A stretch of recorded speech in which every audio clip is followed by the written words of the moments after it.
반갑습니다. 한 주 잘 계셨습니까? 오늘은 연기 이야기 네 번째 시간으로서 무상과 무아에 대해서 설명하도록 하겠습니다.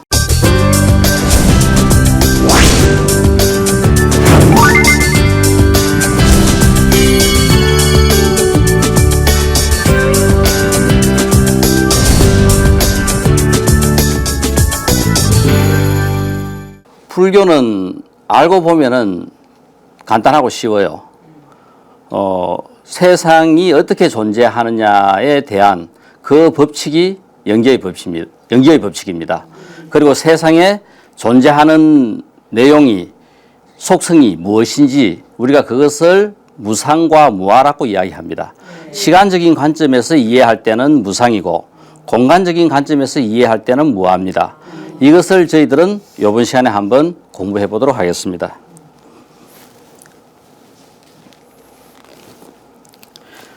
우리가 시간적인 관점에서 어떤 존재하고 있는 대상을 이해할 때 끊임없이 변해요.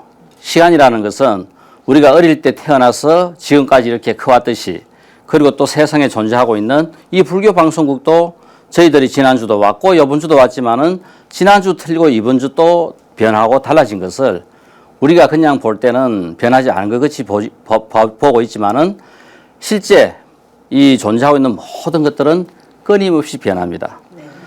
같은 모양을 유지하고 있는 것은 이 세상에 아무것도 없어요.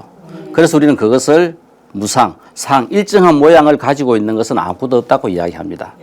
그러면서 우리가 이 시간적인 관점에서는 무상이면서 또 시간이라는 자체가 상대적입니다.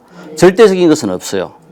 그래서 우리가 이 무상이면서 과연 시간이 얼마나 허구고 시간이 얼마나 상대적이냐에 대해서 잠깐 우리가 이 우주 전체 여행을 잠깐 한번 떠나보겠습니다. 네. 혹시 우리 북극성 한 번씩 쳐다봐요? 네. 저녁에 우리가 쳐다보면은 북두칠성 끝에서 쭉 나가면은 거기에 북극성이 있어요. 네. 우리가 만약 빛이 1초에 약 한 우리가 어느 정도 속도로 움직이는지 알아요? 빛이 움직이는 속도가 1초에 약 한 30만 킬로미터를 움직입니다. 그러니까 우리가 상상할 수 있는 최고의 속도입니다. 그러니까 빛은 1초에 약 한 30만 킬로미터를 달려요. 그러니까 우리가 예를 들어 가지고 지금 그 태양에서 지구까지 이 거리가 약 한 38만 이 정도 거리가 됩니다. 그러면은 이 태양에서 지구까지 오는데 빛이 몇 분, 30만 킬로미터를 달려가지고 몇 분을 오느냐 하면 약 한 8분 24초를 달려와요. 그래서 실제 우리가 아침에 일어나서 동쪽에 해가 뜨는 것을 봤을 때는 해는 벌써 아마 8분 24초 전에 떠가 있는 겁니다. 그러니까 우리가 이 30만 킬로미터라는 것이 엄청난 속도라는 것을 우리가 알아셔야 되겠고요.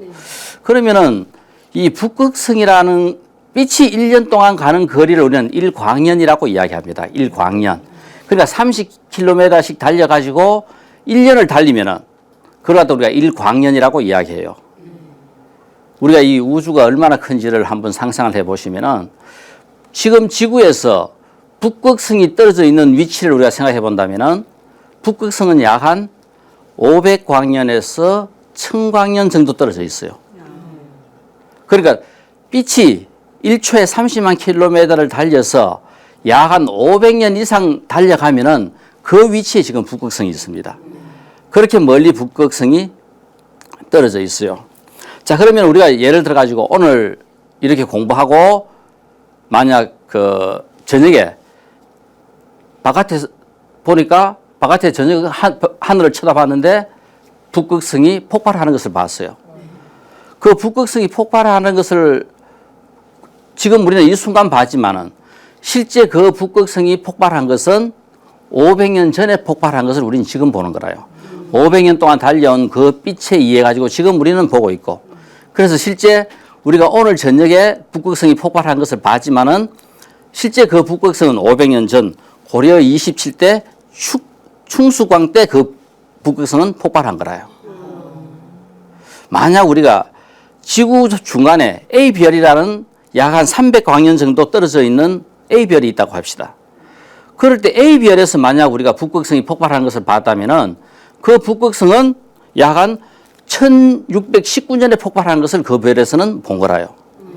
우리가 그래 본다고 생각한다면은 실제 이 우주적인 관점에서 볼 때는 이 시간적인 관점에서 절대적인 것도 없고 모든 것들은 상대적으로 주어져 있습니다.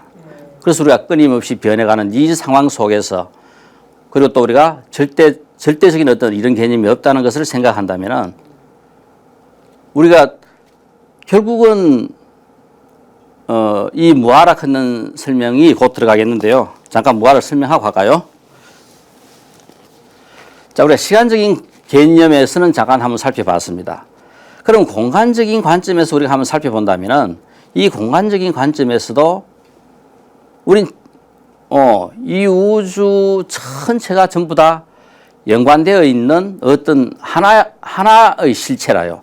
우리가 일심이라고 이야기하기도 하고 혹은 또 자성, 나라고 규정 지을 수 없는 성품이 없다.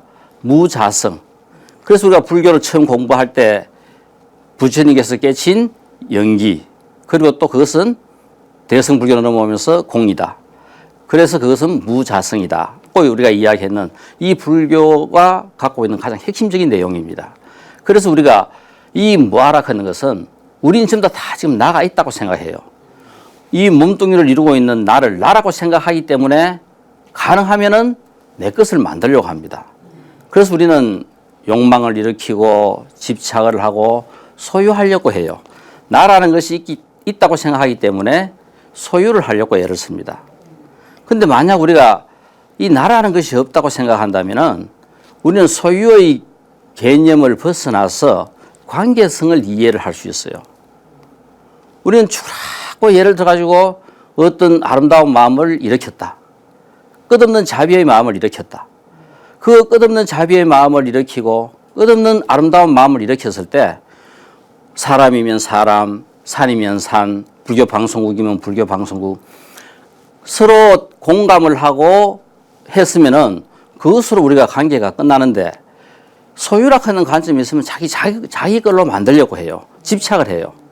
그래서 우리가 왜 이 무아와 무상이라는 이 본질적인 개념을 우리가 잘 이해해야 되느냐 하면은 이것을 우리가 잘 이해하면은 세상을 내가 어떻게 보고 어떻게 인식하면서 내가 바르게 살아갈 수 있느냐 하는 여기에 대한 가장 중요한 의식을, 인식을 우리의 삶에 대한 가장 중요한 것들을 우리에게 줄 수 있습니다.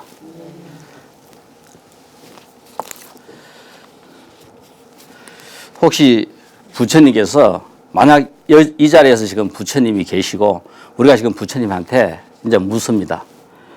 부처님이시여. 부처님께서 이렇게 우리가 부처님한테 법을 물으러 왔을 때 부처님께서 우리에게 던진 최초의 질문은 야, 너희들 이렇게 왔는데 너는 너가 있다고 생각하느냐 너가 없다고 생각하느냐 하고 묻습니다. 이렇게 했을 때 저는 저가 있다고 생각합니다. 너가 있다고 생각한다면은 너가 있다는 것을 한번 증명을 해봐라. 이게 부처님께서 일반 법을 물으러 오는 사람에게 던진 첫째 질문이라요. 우리가 있다는 걸 어떻게 증명을 해요? 분명히 나는 있을 것 같는데 내가 있다는 것을 증명을 하려고 하니까 증명할 수가 없어요. 그래서 부처님께서 너가 있다는 것을 어떻게 증명할 것인가에 대한 설명을 해줍니다. 자, 그러면은 너가 있다는 것을 너는 눈이 있느냐 없느냐? 예, 눈이 있습니다. 눈이 있어가지고 내가 어떻게 생겼는지를 볼 수 있느냐 없느냐? 볼 수 있습니다. 눈이 있어가지고 대상이 어떻게 생겼다는 것을 볼 수 있고 그 보는 것을 인식함으로써 너가 있다는 것을 알 수 있다. 지금 우리가 이야기하는 부처님께서 말씀하시는 이 이야기가 귀에 들려요, 안 들려요? 제가 이야기하는 것이 들리듯이 부처님께서 내가 이렇게 이야기하는 것이 들리느냐, 들리지 않느냐? 예, 들립니다. 귀로서 소리를 들음으로써 너가 있다는 것을 알 수 있고 인식함으로써 존재한다는 것을 알 수 있다. 이것이 부처님께서 법을 물어오른 사람에게 처음으로 인식시키는 너가 존재한다는 것이 어떻게 존재하느냐를 갖다가 설명을 해주고 이해를 시킵니다. 그래서 우리는 세상을 이해하는 데 있어 가지고 세상에 존재하는 것, 과연 세상에 뭐가 있는가? 우리가 예를 들어 가지고 눈으로 아무것도 볼 수가 없습니다. 그럼 세상에 우리가 어떻게 생겼는지 알 수가 없어요. 귀로서 소리를 들을 수 없습니다. 그럼 뭐 어떤 소리가 어떻게, 그죠? 비발디의 사계가 어떤 건지 우리는 알 수가 없어요. 그랬을 때 우리는 눈이 있고 귀가 있고 코가 있고, 코가 있어 냄새를 맡을 수 있어요. 그래서 우리는 어디 교실에서 강의하면서 방구 함부로 푹 끼려고 하면은 냄새나가 못 끼요. 냄새를 맡을 수 있는 코가 있기 때문에 그렇습니다. 혀가 있어가지고 우리는 맛을 느낄 수 있어요. 그래서 우리는 이 맛 때문에 똑같은 돈 5,000원, 10,000원 주고도 점심시간마다 맛있는 거 사 먹으러 가려고 해요. 혀가 있어가지고 맛을 느낀다. 이 몸뚱이가 있어가지고 우리는 감촉을 느껴요. 우리 옆에 분하고 한번 부딪혀 보세요. 기분이 좋다, 기분이 나쁘다. 어느 누구하고 부딪히더라도 이 감촉이 있습니다. 그리고 우리는 의지, 뜻, 이 모든 것들을 통습하는, 그죠? 아우르는 의지가 있습니다.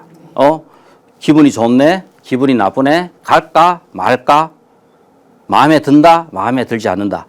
어떤 것을 분별할 수 있는 마지막 이 뜻이 우리는 있는 거라요. 자, 그래서 우리는 이 세상에 존재하고 있는 모든 것들을 나누어 보면은 생명이 있는 생명체와 생명이 없는 물질, 무생물로 나눌 수 있어요. 예를 들어 가지고 우리가 생명이 없습니다. 그렇지만은 우리는 어때요? 생명이 있어요, 없어요? 우리는 생명이 있습니다.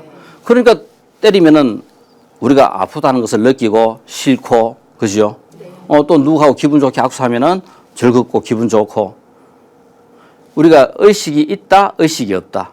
의식이 없는 것은 무생물, 생명이 없는 겁니다. 그건 몸뚱이밖에 없어요. 그 외 몸뚱이와 의식이 있는 모든 것들은 이제 생명체에 속해요. 그런데 지금 우리가 이 우주에 있는 생명체를 크게 나눠 보면은 식물들은 생명은 갖고 있지만은 움직일 수 없어요. 이거보다 조금 더 발달된, 그죠? 어류도 있고 파충류도 있고 그죠? 우리가 조류 동물 많습니다. 전부 다 우리 인간과 똑같이 움직이기도 하고 의식을 다 갖고 있어요. 몸뚱이도 다 갖고 있고 눈, 귀, 코, 혀 다 갖고 있습니다. 자, 그래서 우리가 모든 생명체들은 또 어떤 경우는 눈이 없는 생명체도 있을 수 있어요. 또 귀가 없는 생명체도 있을 수 있습니다. 자, 그렇지만 우리가 기본적으로 지금 인식할 수 있는 것은 이 6가지다. 그런 것을 갖다가 우리가 이해를 할 것 같으면은 이 우주에 존재하고 있는 모든 생명체는 이 6가지를 갖고 인식을 한다. 자, 그래서 부처님께서는 그러면은 이제 이 세상에는 무엇이 존재하느냐고 설명하는 데 있어 가지고 이 세상에서 존재하고 있는 것은 육根과 육경의 작용에 의해서 모든 것들이 존재한다. 작용으로 우리가 인식할 수 있는 모든 것이 이 세상에 존재하는 모든 것이다. 우리 눈으로 예를 들어 우리가 불교 방송국을 들어오면서 봤습니다. 그러면 눈으로 불교 방송을 봤을 때 내 눈은, 그죠? 나라는 이 존재는 아까 조금 전에 봤듯이 6가지 인식할 수 있는 것이 있었어요. 그리고 이 6가지 인식의 대상이 우리는 색, 성, 향, 미, 촉, 법이라고 이야기합니다. 그것이 뭐냐 하면은 우리는 눈이 있어가지고 어떤 형상이 있는 것을 볼 수 있고, 귀가 있어가지고 소리를 듣고, 코가 있어가지고 냄새를 맡고, 그 다음 혀가 있어가지고 맛을 느끼고, 신체가 있어가지고 감촉을 느끼고, 의가 있어가지고 생각의 대상들이 이 세상에 전부 다 존재하고 있습니다. 그래서 이 세상에는 무엇이 존재하는가 했을 때 육根과 육경의 작용에 의해서 인식되는 모든 것들이 이 세상에 존재하는 것이다. 이것이 바로 불교의 출발점이라요. 여기에서 찾아낸 부처님의 법칙이 연기고 연기의 법칙입니다. 자, 이건 우리가 다음 시간에 이제 공부를 하겠고요.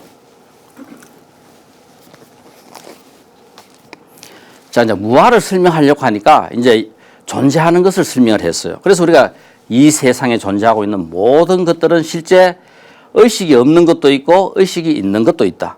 의식이 없는 것은 나가 있다고 인식할 수 없습니다. 그냥 그들이 존재할 뿐이라요. 그렇지만 의식이 있는 나라는 것은 나도 없는데 나가 없는데 이 자꾸 나가 있다고 하니까 이제 모든 문제를 일으키게 됩니다. 자, 그래서 우리가 이 무아라 걷는 거, 나가 없다 걷는 이것을 실제 뭐냐면은 이 우주에 존재하는 모든 것들은 나라고 주장할 만한 어떤 독립된 실체를 갖고 있지 않는다. 그런 실체라 하는 것은 없다 하는 겁니다. 그래서 우리가 모든 것들은 서로 연관되어 있다. 그래서 우리가 이 존재를 갖다가 나누어 보면은 생명 현상, 무생물은 물질 현상, 그리고 또 우리가 좀 더 발달된 우리 의식의 발달되어 있는 고등동물에게는 정신 현상, 이런 것들을 우리가 크게 나누어 볼 수 있어요.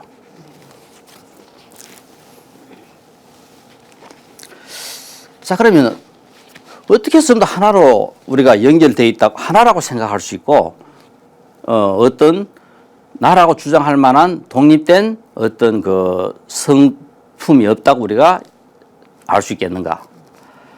이것은 우리가 존재하는 모든 것들은 끝없는 적은 미시 세계로도 우리가 한번 이해를 해볼 수 있고 또 우리가 그죠? 거대한 이 것이 이 우주를 갖다가 우리가 한번 생각해 볼 수도 있어요.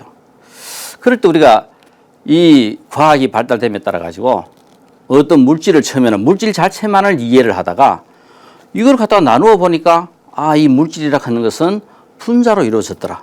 분자를 더 나누어 보니까 원자더라. 물질의 성질을 갖고 있는 최소의 이제 단위가 원자가 됩니다. 이 원자를 더 나누어 보니까 그 지금 우리가 이것을 어떻게 해서 나누냐 하면은 이 최초에 과연 이 우주에는 어떤 물질이 존재했는가 하는 이런 부분들을 갖다가 연구하는 팀들이 있어요. 그걸 하기 위해서는 우리가 빛과 같은 속도, 광속, 그죠? 처음 뭐냐면은 이 우주에 결국은 어떤 스스로 빛을 낼 수 있는 물질들, 그죠? 지금 우리가 쉽게 표현한다면은 우리 원자폭탄, 무서워요. 태양은 끝도 없는 계속 지속적인 원자폭탄이 지금 터지는 상황입니다. 그 에너지가 지금 우리 지구한테까지 와서 우리는 그 에너지를 갖고 지금 살아가고 있어요. 그래서 태양이 없으면 우리는 살지 못해요. 그럴 때 우리가 이 빛과 같은, 그죠? 이 빛의 속도로 어떤 물질을 달리게 해서 빛의 속도만큼 어떤 물질을 달리게 해서 여기에서 이것이 부딪혀가지고 새로운 물질을 만들어내면은 과연 여기서부터 어떤 물질이 생기는가? 이것을, 그죠? 우리가 연구합니다. 우리가 예를 들어가지고 사이클로트론 큰 거는 예를 들어 유럽의 같은 경우는 거기 한 2km 가까이 돼요. 2km 정도 길이를, 입자를 가속시켜가지고 빛과 같은 속도를 얻습니다. 또, 우리 지하에 보면은, 그죠? 이 원으로 약 한, 10리 정도 되는 그런 원형, 입자들이 움직일 수 있는 통로를 만들어가지고 입자를 가속시켜요. 거기서부터 과연 이 우주의 최초의 입자는 무엇인가 하는 것을 갖다가 찾아냅니다. 그럴 때 이런 연구에 의해 가지고 쿼크 혹은 또 요즘 신의 입자, 힉스크는 입자까지 찾아냈어요. 그 힉스까지 가보니까 우리는 쿼크부터 뭐냐 하면은 여기는 어떤 물질적인 성질이 없습니다. 자성, 무자성. 그냥 존재할 뿐이라요. 그러니까 여기에는 에너지만 갖고 있는 어떤 현상이 존재할 수 있는 존재밖에 없습니다. 그래서 과연 우리가 이렇게 볼 때도 과연 무자성인 어떤 스스로의 성품이 없는 것들이 결국은 연기에 의해 가지고 작용에 의해 가지고 모여 가지고 어떤 입자도 만들고 우리 인간도 만들고 산도 만들고 다 만들어지는 거라요. 결국은 연기의 인연의 화합과, 그죠? 인연의 소멸에 의해 가지고 생겼다가 멸하고 하는 이런 과정을 전부 다 우리가 이제 알게 됩니다. 그래서 우리가 이래 보니까 물질도 결국은 궁극적인 입자에 가보니까 이런 자성이 없더라. 아무런 나라고 주장할 만한 그런 성품이 없더라 하는 겁니다. 이 거대 우주로 한번 가봅시다. 이 물질이 결국은 모여가지고 우리 지구를 만들어요. 또 지구와 같은 것들이 또 수십 개 모여가지고 태양 주위를 돌고 있는 태양계를 만듭니다. 이 태양계가 또 그죠 수십 개, 수백 개 모여가지고 은하계를 만들어요. 은하계가 수천 개 모여가지고 이 우주라 하는 것을 이루고 있습니다. 이 모든 것들이 결국은 보이지도 않는 이 입자로부터 시작해서 이렇게 어마어마한 우주가 만들어져요. 이것이 전부 다 어떤 스스로의 인연, 작용에 의해서 만들어진다 하는 것을 우리가 알 수 있게 됩니다. 자, 그럼 우리가 또 재미있는 이거 한번 보세요. 이 물을 한번 보시죠. 물. 우리가 다 초등학교 때부터 물은 뭐냐 하면은 그죠? 분자 기호, 원자 기호가 H2O. 우리 가장 기본적인 것은 우리가 다 알 수 있어요. 그 수소 원자 2개하고 산소 원자 그죠? 하나가 모여가지고 물이 돼요. 그러면은 예를 들어가지고 우리 지금 앞에 앉아 계시는 보살님들 서로 손을 잡아 보세요. 우리 지금 중간에 계시는 분이 그죠? 산소고 양옆에 계시는 분이 수소 H 두 분입니다. 그럼 이렇게 지금 손을 잡고 있을 때는 H2O 물이 됐어요. 손을 한번 놔 보세요. 그렇다니까 여기에 지금 산소하고 수소가 없어졌어요. 산소와 수소는 그대로 있지만은 물은 없는 거라요. 그죠? 그러니까 이런 관계에 의해서 원래 그대로 있는데 관계가 형성될 때는 물이라 하는 것이 생겼다가 관계가 끊어지니까 물이 없어지는 거라요. 멸합니다. 그래서 결국은 생멸이라 하는 이런 문제가 물이라 하는 것이 생할 때는 관계가 유지될 때는 물이 생하고 관계가 끊어질 때는 물이 멸한다 하는 것을 우리가 알 수 있어요. 그래서 우리가 이런 생멸 관계도 결국은 관계 속에서 생성된다 하는 것을 우리는 이 물의 예로서 간단하게 우리가 알 수 있습니다.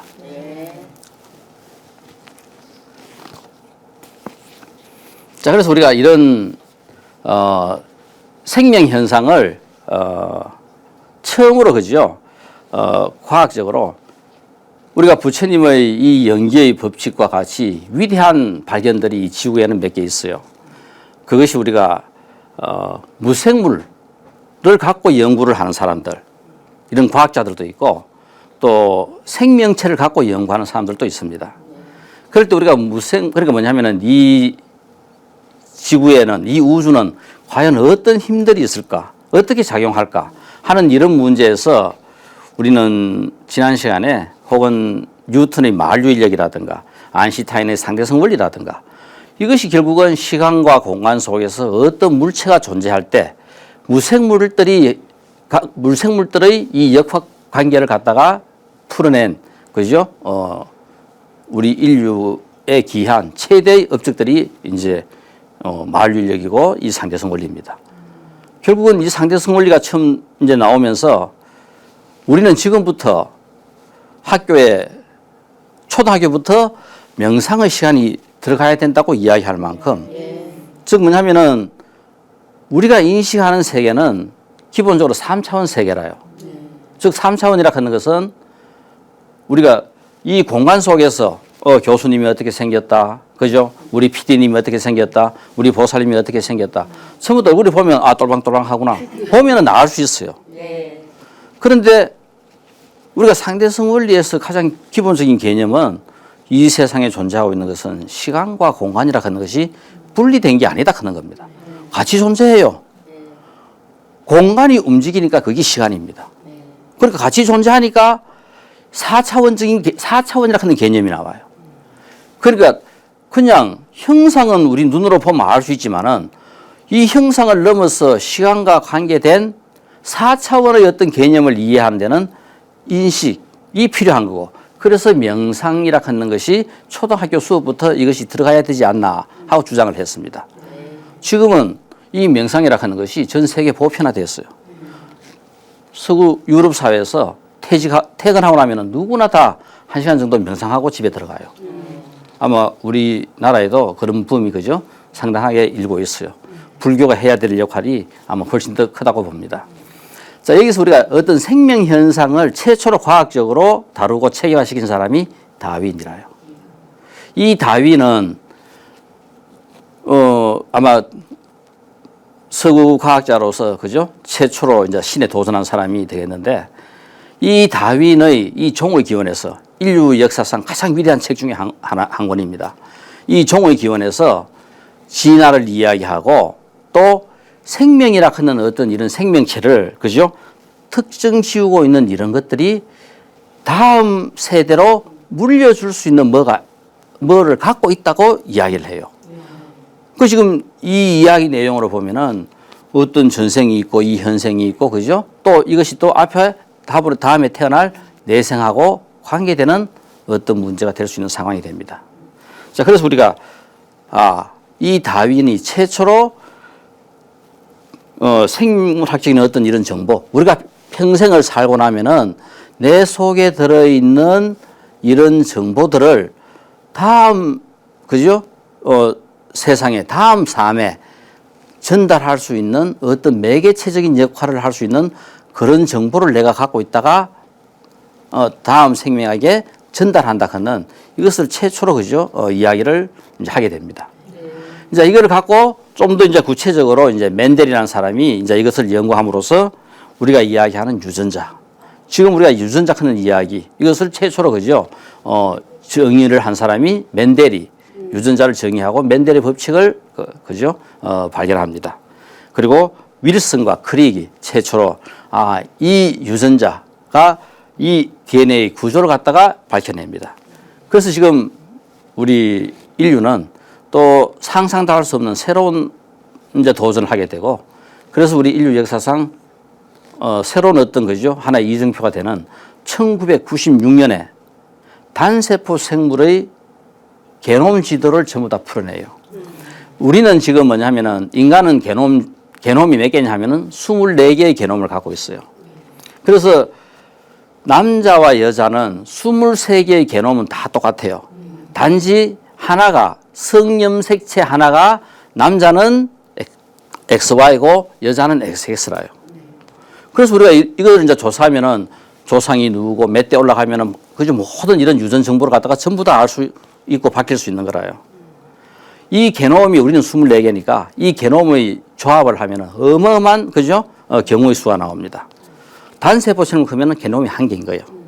이 하나를 갖다가 전부 다 밝혀낸 것이 1996년. 단세포 생물의 게놈 지도를 전부 다 밝히고 나니까 40억 년 동안 살았던 삶의 흔적들이 그죠 유전자에 고스란히 다 들어있는 거라요. 자, 그래서 우리가 2004년에는 우리 인간의 게놈 지도까지 전부 다 풀어냅니다. 그래서 우리 인간이 이 사람이 어떻게 살았는지 삶의 흔적들을 지금 우리는 다 이제 과학적으로도 우리가 알 수 있는 거라요. 자, 그래서 우리 이 생명 현상을 우리가 살펴볼 때 그죠? 이 우주 속에 시간과 공간이라 하는 이 공간에서 움직이고 있는 어떤 존재가 우리가 생각해 본다면은 이 우주는 끝없는 어떤 혼돈 속에 있고 이 혼돈 속에서 대부분 안정해지려고 해요. 안정해지려고 하는데 안정해지기가 이제 그죠? 쉽지 않아요. 내가 갖고 있는 것을 갖다가 버려야 안정해지는데 아까 우리 처음 이야기할 때 욕망, 집착, 그죠? 나라는 생각 이런 것들이 결국은 뭔가를 갖다가 내 것이 아니다고 생각할 때는 옆에서 헐쩍 나와 놓을 수 있어요. 그런데 자꾸 내 거다 크니까 자꾸 우리 집에 채워요. 내가 한테 채우다 보니까 여기에는 끝없는 집착만 가득 차 있는 거라요. 한번 보세요. 우리가 평생 살아가면서 온갖 집착 속에 살았어요. 사람한테 집착하고 재물에 집착하고 명예에 집착하고 권력에 집착하고 결국은 이제 우리는 이렇게 평생을 집착하다가 살다가 가는데 진리를 잘 알고 보면은 결국은 그것은 우리의 삶을 잘 살게 할 수 있는 하나의 도구일 뿐이지 그 자체가 우리의 목적이 아니라 하는 것을 우리가 알 수 있게 돼요. 자, 그러면 이제 혼돈과 안정 이 문제에서 엔트로피 하는 말이 있어요. 엔트로피. 이 우주에는 우리는 이 육신을 갖고 있고 육신과 정신을 갖고 있어요. 모든 생명체들은 다 똑같이 두 가지를 다 갖고 있습니다. 육신도 갖고 있고 정신도 갖고 있어요. 이와 같이 이 우주도 똑같이 에너지를 갖고 있고 또 엔트로피 방향성을 갖고 있어요. 우리가 이 몸뚱이를 갖다가 에너지, 그죠? 질량을 갖고 있는 것은 전부 다 에너지로 화할 수 있어요. 만약 이것이 우리가 에너지라면은 우리의 정신, 어디로 갈까? 어디로 튈까? 어떻게 살까? 이 모든 것들을 결정하는 것은 엔트로피 방향성입니다. 우리 지금 이 방향성 속에서 지금 자기의 삶을 살고 있어요. 어릴 때, 내가 학교 다닐 때 어떻게 살 것인가 생각했는 것을 그 삶의 꿈을 지금 미루고 사는 사람도 있을 거고 또 그냥 생각했던 것이 꿈으로 끝난 사람도 있을 겁니다. 그렇지만 내가 어떻게 살 것인가를 생각했는 것은 지금도 가슴 속에는 가장 아름다운 생각들이라요. 그 생각을 갖고 있으면은 죽어서 다음에도 그 생각이 있으면은 또 꿈을 이룰 수 있어요. 꿈이라 하는 거는 그냥 없어지는 것이 아니라 내가 생각하고 있다면은 언젠가는 또 이루어질 수 있어요. 자, 그래서 우리가 이 엔트로피 하는 것은 이 방향성 혹은 우리가 이 방향성 속에서 혼돈이냐 안정이냐 얼마만큼 혼란스럽다 혼돈돼 있다 하는 거나 얼마만큼 안정돼 있다 하는 말이나 똑같은 말이라요. 예를 들어가지고 그래서 이 우주는 이 엔트로피가 끝도 없이 증가해요. 계속 끊임없이 증가해 간다 하는 이 말은 이 우주가 한쪽 방향으로 계속 그죠 움직인다 하고 똑같은 개념입니다. 그래서 우리 늙어요.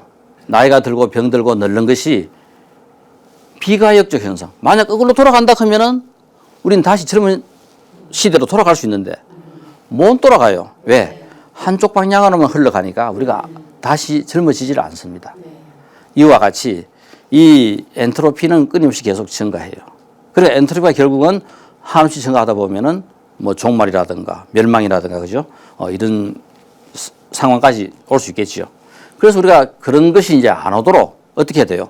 평화, 그죠? 우리가 평등, 안녕, 행복 이런 것들은 결국은 다른 것이 아니라 이 엔트로피의 증가를 최대한으로 그죠? 억제시키는 겁니다.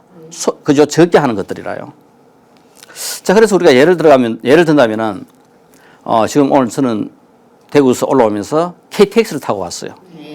그 옛날 같으면 저희들 중학교 때 우리는 수학여행을 서울 왔어요.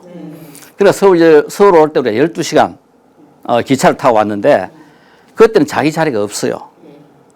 그러면 내가 그 완행열차, 3등 완행열차를 타고 올 때 내가 앉을 수 있는 자리의 수는 아무 때나 가서 앉아도 돼요. 여러 가지 많습니다. 그런데 KTX 타고 오면은 표 딱 보면은 내 자리가 딱 정해져 있죠. 경우의 수가 하나라요. 3등 완행열차는 경우의 수가 많아요. 그러면 어느 것이 혼란도가 더 커요? 3등 완행열차는 혼란도가 크고 KTX는 혼란도가 적다. 그렇겠죠? 네. 남자 여자 결혼을 해요. 참 우리가 좋아가 막 결혼할 것 같는데 또 이걸 우주 입장에서 본다면은 우주가 결혼을 시켜요. 즉 뭐냐 하면은 야 오늘 우리 공부 열심히 했으니까 마치고 우리가 남산 바람시라 가자 했을 때 여기 앉아 있는 분들 중에 처녀 총각은 아이고 막 교수님 갑시다 크고 그죠? 다 갈 수 있어요. 이 자유도가 내 생각의 폭이 훨씬 더 자유롭습니다. 그런데 결혼한 사람들은 아이고 집에 가가 점심 해줘야 돼요. 아니 뭔가요? 그러니까 뭐냐 하면은 엔트로피가 뭐냐 하면은 혼란도가 훨씬 더 적습니다. 그러니까 우리가 결혼을 한다는 것 자체는 우주 입장에서 볼 때는 엔트로피가 훨씬 더 줄어드는 거라요. 혼자서 띄워놓는 것보다 같이 붙여놓으니까 엔트로피가 적은 거라요. 한번 보세요. 전부 다 이 우주에 처녀 총각밖에 없다 하면은 어때요? 토요일마다 일요일마다 산이고 덜이고 바다고 전부 다 그죠? 완전 그죠? 몸살 앓을 겁니다. 그래도 얼마나 많은 사람들이 이제 가정을 갖고 있어가지고 집에서 덜 움직이고 안정되게 생활을 해요. 공부하기도 하고 책 보기도 하고. 자, 그래서 우리가 이 혼란도를 결혼을 함으로써 혼란도가 적어진다. 결혼하지 않고 있으니까 혼란도가 크다. 그다음 우리가 수행자가 왜 그죠? 필요할까? 이 좋은 젊은 시절 시큰 오다가 나이 들어가지고 공부하면 될 거로. 이제 이 문제는 밀린다 왕이 그죠? 불교 경전 중에서 밀린다 왕문경이라고 하는 유명한 경전이 있어요. 그 경전에 서양과 동양이 최초로 부딪히는 경전입니다. 그러니까 서구 사회에서 가장 뛰어났던 왕이었던 이 메란드로스 왕과 이 대적을 할 만한 어느 누구도 없어요. 그러나 모든 사람들이 전부 다 이 왕에게 전부 다 굴복을 합니다. 마침 그때 그죠? 그 당시 인도의 나가세나 큰 이 비구가 이 메란드로스 왕하고 그저 대적을 해요. 그러니까 서양과 동양 사상이 동양 생각이 최초로 부딪힌 것을 기록한 경전이 바로 이 밀린다 왕문경, 메란드로스 왕문경 혹은 나가세나 비구를 따가지고 나가세나 비구경, 나선 비구경 이렇게 우리가 이야기를 해요. 거기 보면은 이제 왕이 이제 그 나가세나 비구에게 물어요. 스님, 이 좋은 세상 젊을 때 시큰 즐기다가 나이가 들어 공부하면 되는데 스님 왜 지금부터 그렇게 공부 열심히 하세요?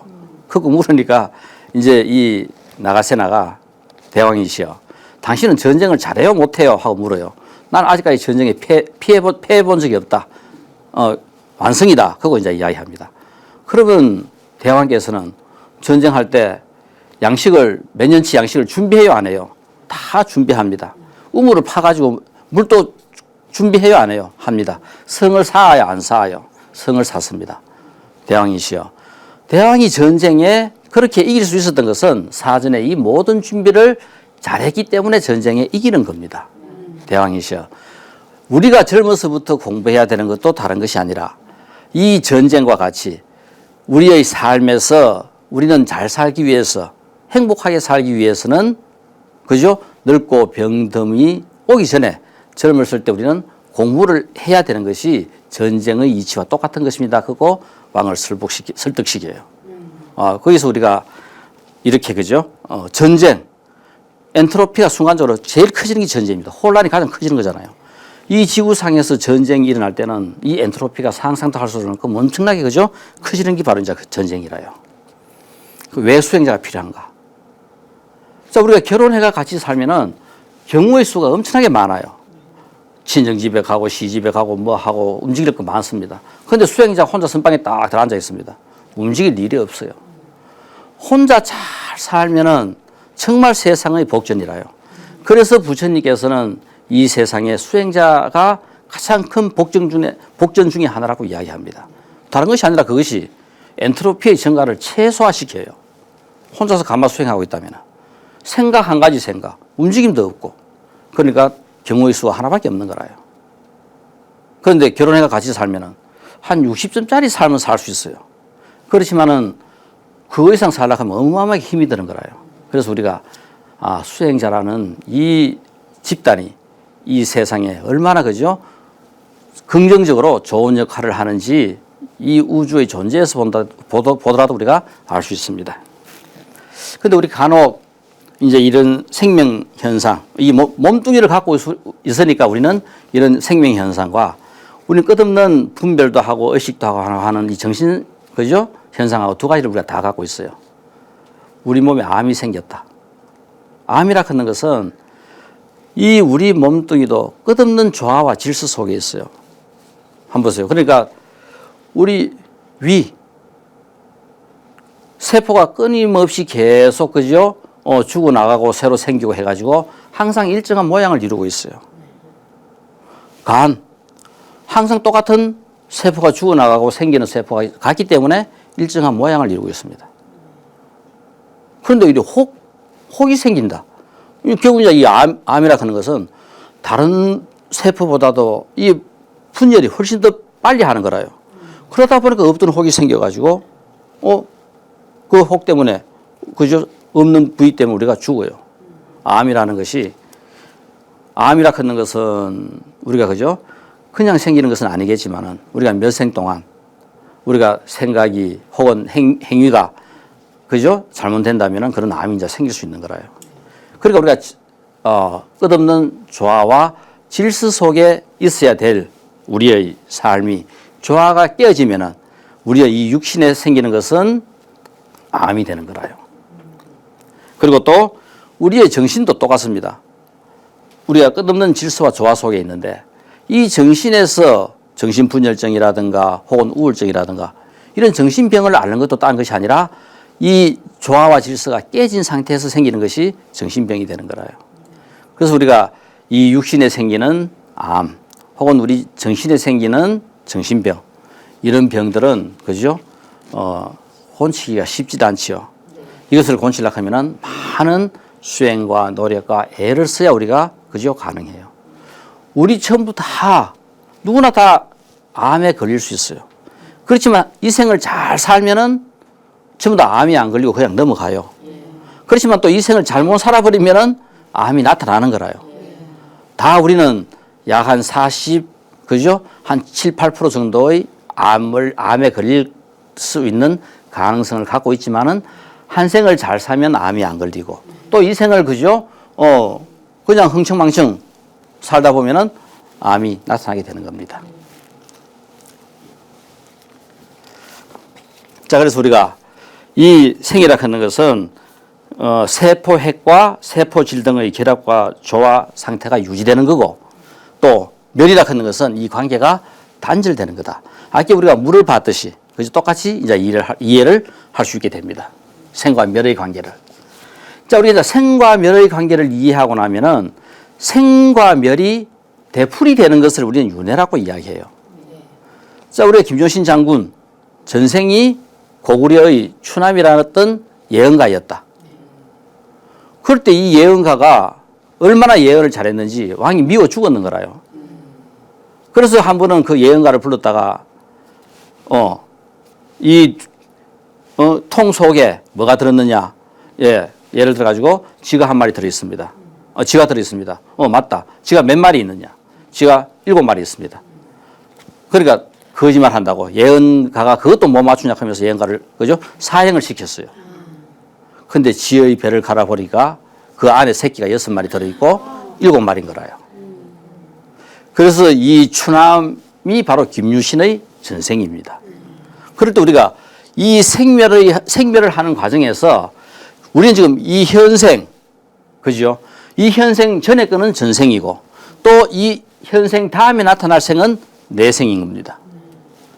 그래서 우리는 일반적으로 변화하고 하는 이런 상황을 아는 것이 연기고 이것을 모르는 것이 무명인 거라요.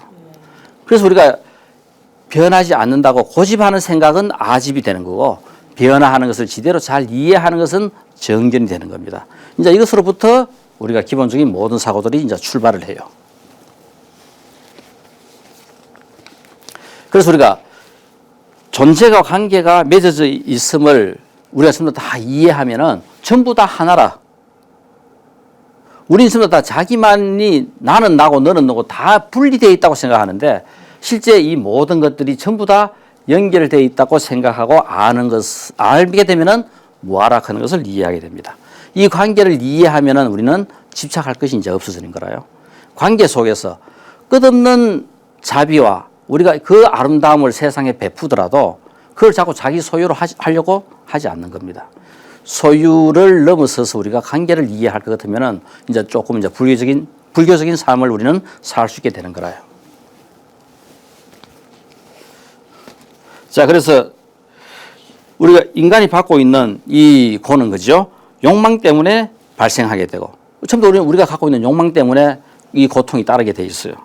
욕망은 내가 있다, 내가 존재한다는 생각에서 생긴다면은 나도 없고 내가 들어있는 아소, 집도 없고 한다는 것을 확실히 이해한다면은 누구에게 그죠? 우리가 이런 욕망이 생기고 그런 집착이 생기겠느냐? 집착이 없을 때 누구에게 분노를 품을 것이며 무엇을 우리가 두려워하겠는가? 하면서 부처님 경전에서 이야기하고 있습니다. 그때 이제 우리가 그 띠사 비구가 만일 육체에 대하여 같이 한번 우리가 보도록 합시다. 집착을 떠나고 욕망을 떠나고 사랑을 떠나고 생각을 떠나며 애탐을 떠났는데도 그 물질이 변하거나 달라진다고 한다면은 그때 너는 그것이 달라졌다고 근심하고 슬퍼하고 번민하고 괴로움이 생기겠느냐 하고 물었을 때 띠사가 아닙니다. 부처님께서 생기지 않습니다 하면서 부처님은 띠사비국에 이렇게 무아를 설명해 주셨어요. 자, 그래서 우리가 마지막으로 이 무아라 하는 것을 좀 더 우리는 한 번 더 확실하게 이해를 하기 위해서 나비의 알이 애벌레가 되고 번데기가 되고 나비로 바뀝니다. 그렇지만 알의 상태에서 나비로 되는 전 과정을 거치면서도 어떤 고정불변한 것이 전달되지 않습니다.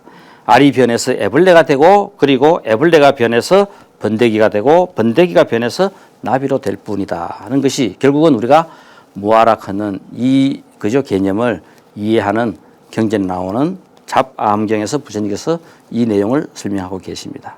우리가 이제까지 서양 어떤 과학적인 어떤 바탕에 대해서 그리고 또 부처님의 경전을 통해서 이 무아와 무상을 다양하게 한번 우리가 살펴봤습니다.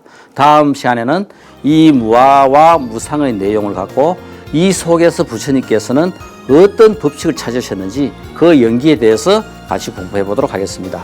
감사합니다.